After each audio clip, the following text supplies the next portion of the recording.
નમસ્કાર વિદ્યાર્થી મિત્રો, હું વિશાલ દિવાણી, કલ્પ સ્કૂલ કાલાવડ. બધા વિદ્યાર્થીઓને માર્ચ 2026ની બોર્ડની એક્ઝામમાં એડવાન્સમાં બેસ્ટ ઓફ લક. હવે આપના પાસે બહુ જાજો સમય નથી, આપના પાસે કલાકોનો સમય એમ કેવું તો કહી શકાય. ત્યારે બોર્ડની એક્ઝામમાં તમારે કઈ કઈ બાબતોનું ધ્યાન રાખવું. જો પહેલાં તો તમને હવે શાળા તરફથી તમારી રિસિપ્ટ હોલ ટિકિટ આપી દીધી હશે, તો એક્ઝામ દરમિયાન તમારે બધા વિદ્યાર્થીઓ હોલ ટિકિટ લઈને જવાનું છે. આપને એક્ઝામ દેવા માટે નીકળી જે નિયત સમય છે એના કરતાં 5-10 મિનિટ વહેલા પહોંચી જાય પરીક્ષા સ્થળ ઉપર, એવો આપણે પ્રયત્ન કરવાનો છે.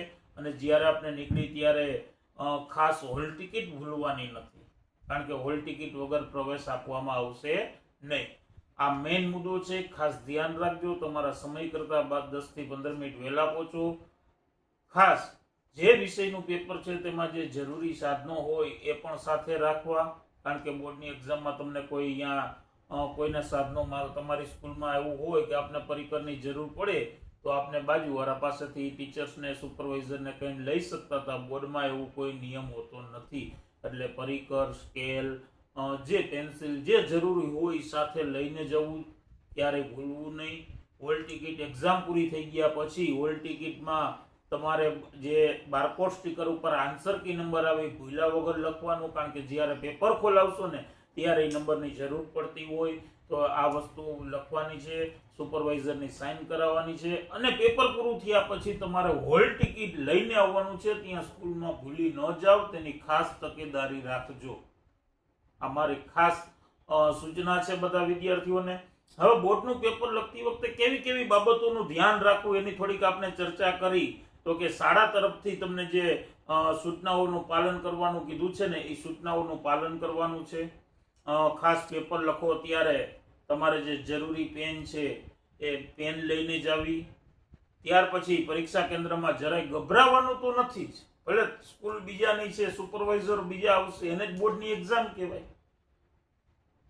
આપને ગભરાવું નથી, પણ ગભરાયા વગર આપને સારી રીતે જે આખા વર્ષ દરમિયાન તમે જે મહેનત કરી છે ને એનો નિચોડ આપને લઈ આવવાનો છે.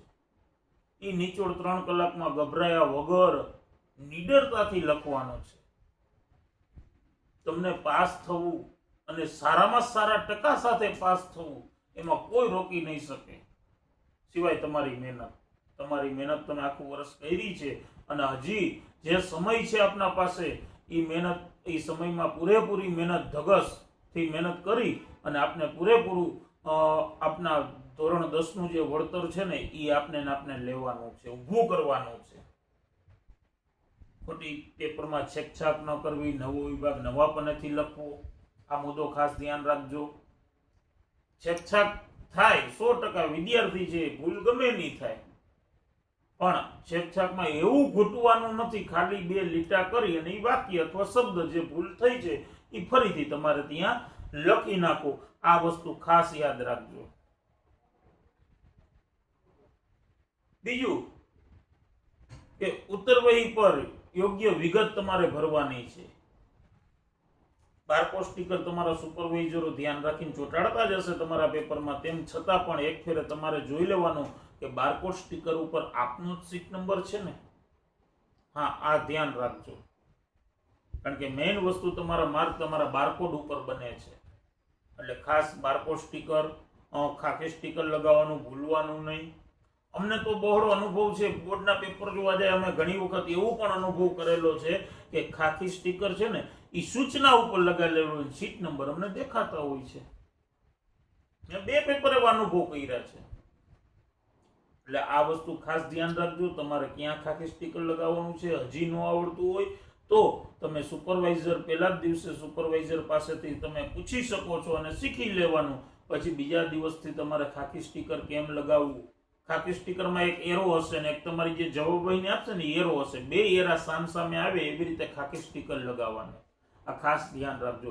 તમે પુરવણી કેટલી લ્યો છો ને એનો પણ હિસાબ ઉપર પેલા પેજ ઉપર એક મુખ્ય પુરવણી પ્લસ જે પુરવણી તમે લીધી હોય 1, 2, 3 એ લખી અને એનો ટોટલ મારવાનું ભૂલતા નહીં. કારણ કે ક્યારેક એવું બની શકે કે પેપર ગોઠવવામાં તમારી પુરવણી નીકળી ગઈ હોય તો અમે એ પુરવણીના આધારે તમે ઉપર ટોટલ લખ્યું હોય ને તો એ પુરવણી અમે પૂરી કરવા ગોતી અને અહીંયા પૂરી કરવા બંધાયેલા હોય છે. એવું અમે બને ત્યાં સુધી કોઈને નુકસાન ન જાય ને એવું આયોજન હર હંમેશના માટે અમે કરતા હોય છે. એટલે ખાસ આ ધ્યાન રાખવું, જ્યાં આકૃતિ દોરવાની હોય સ્વચ્છ અને નામદર્શન વાળી દોરવાની, મોટા પ્રશ્ન અને મુદ્દાસર જવાબ લખો. જો તમે પરફેક્ટ જ છો કે આપને બધું આવડે જ છે તો મેઇન મુદ્દામાં જે મુખ્ય શબ્દ હોય એ શબ્દની નીચે અંડરલાઈન કરો, તમારા પેપર ઉપર સારામાં સારી ઇમ્પ્રેશન પડશે. એટલે ખાસ આ વસ્તુ. બીજું ખાસ જે એક મુદ્દો મહત્વનો છે, ક્રમનો મુદ્દો છે. ખોટા ક્રમ નો આપો. અક્ષર એવા કરો કે તમારો ક્રમ અમને દેખાવો જોઈએ. ખોટા ક્રમ આપશો તો પેપર જોવાવાળો વ્યક્તિ ક્રમ જોઈને એનો જવાબ લખશે. તમે 52મો પ્રશ્ન લખ્યો હોય અને એમાં જવાબ 53મો લખ્યો હોય તો અમે 52 મુજબ જવાબ ન આવતો હોય તો ખોટું પણ કરી શકીએ છીએ. એટલે ખાસ ક્રમ સાચા જોઈ અને તમે લખો. બીજું, પેલી 15 મિનિટ તમને પેપર જોવા માટે આપવામાં આવશે.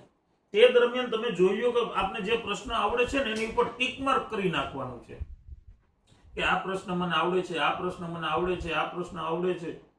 અને મોટા પ્રશ્ન એક ફેરે વાંચી લ્યો, જોઈ લ્યો ક્યાં પૂછ્યા છે, કારણ કે ઘણી વખત મોટા પ્રશ્નમાંથી જ નાનો પ્રશ્ન પૂછાયેલો હોય એવું પણ બની શકે છે.